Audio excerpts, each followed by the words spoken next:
Hello guys! So, pasensya na kung may maingay sa likod. Yun yung mga dogs namin. So, nandito kami sa first station. Kukuha ka ng number, parang queue number. Bago ka kasi pumunta dun sa mga ticketing booth, tawag nila dun one-stop shop or OSS. One-stop shop kasi dun yung mga ticket booths ng mga different shipping lines at the same time yung mga fees na babayaran mo sa government fees, local fees and stuff. So dun yun, kaya one-stop shop. Pero bago ka makarating dun, dito muna sa isang station, papakita ko sa inyo, wait lang. Di na ako bababa. So yan, yung nipahat na yan, dyan yung station. Papakita nyo ang ORCR and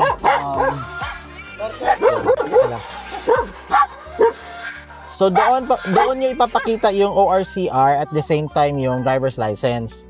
And what will happen is yun na, kukuha na kayo ng queue number. Then after you get the queue number, you will go to the one-stop shop na. Window 1 sa one-stop shop. Papakita nyo lang itong queue number. Ito, nakuha na namin. So we're number 177. So yeah, pagdating natin doon, I think pag bigay mo ng queue, bibigyan kanila ko anong shipping line ka pupunta, anong oras, parang gano'n.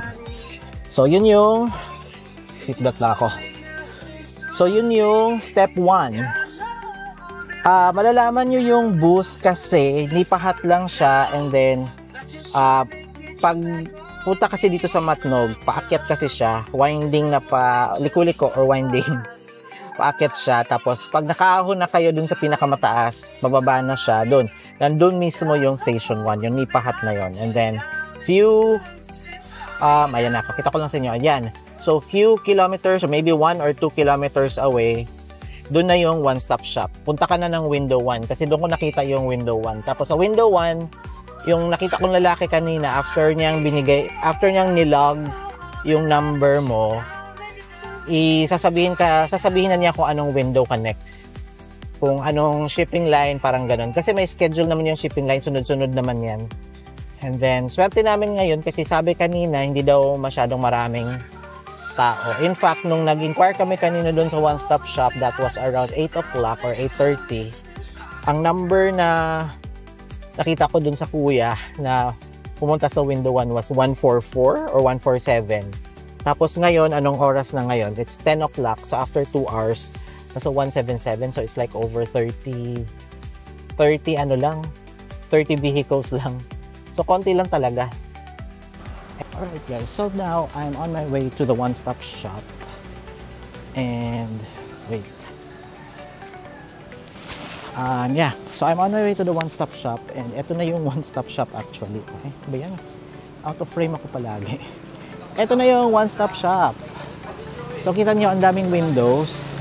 So ito yung queue number natin, 177. And let's see.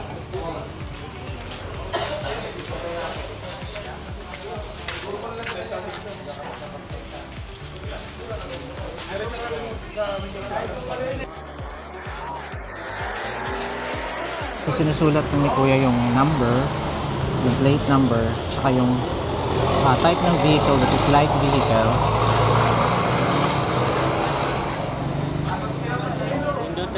Window 10. 10? Okay. So I was told to go to window 10. So I'll go to window 10. So here.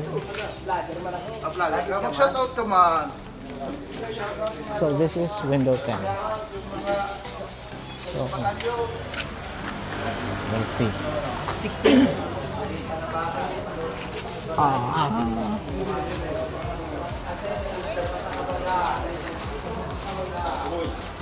Hello. Okay lang, te? Okay lang. Ayun, pag-vlog ko, sir. Yeah, kinda.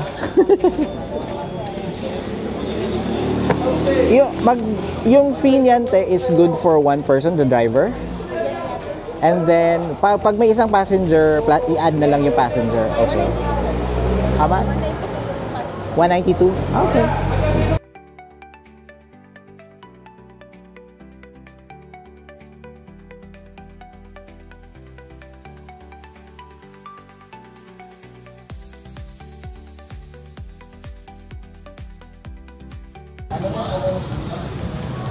Bali, babayaran mo, sir.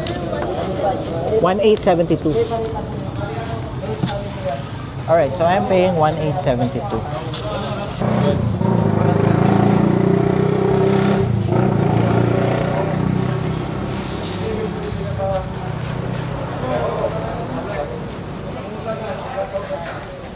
Thank you. Thank you. 16 po, the 20. 16. Okay. So, I'll go to window number 16. So, it's sarado. Local government yung kaso here.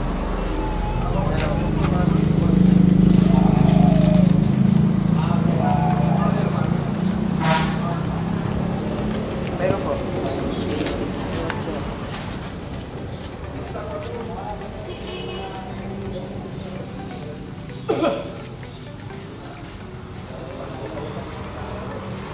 So, ito yung mga prices niya, guys. Oh. I guess these are the local fees. So, yeah. Passenger, 10 pesos. Trailer, 75. Truck, bus, jeep, light car, 25. So, 45 pesos. Ito pa. Ay, hindi abot. 5 lang. Wala oh. Hindi abot. 5. Okay. Thank you. What's next? Here. Okay, so 18. Kailan po kayo? Today. Dalawa? Dalawa. 60 pesos. 60. Sakto. Passenger terminal fee po, 30 pesos per day. Ano pa? Passenger terminal fee, So that's 30 60. pesos each. Okay, so that one. Okay. Next window, sir.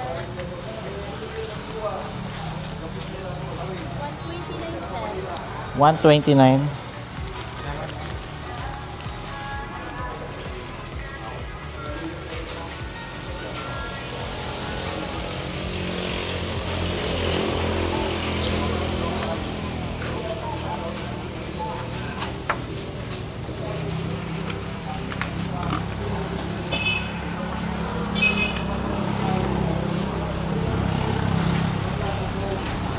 20 na po.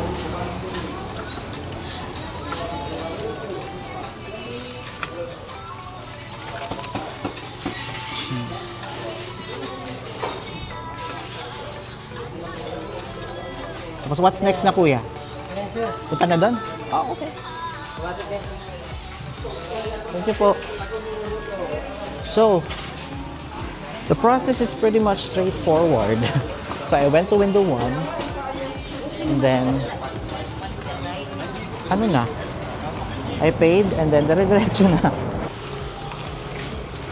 Ma'am, anong time to? As in, we can go straight na? Opo, pwede na kayo, kahit doon na lang po kayo mag-antay sa loob ng building. Pwede na doon. Okay. Okay, thank you. So it's automatic. So after this, we can wait na for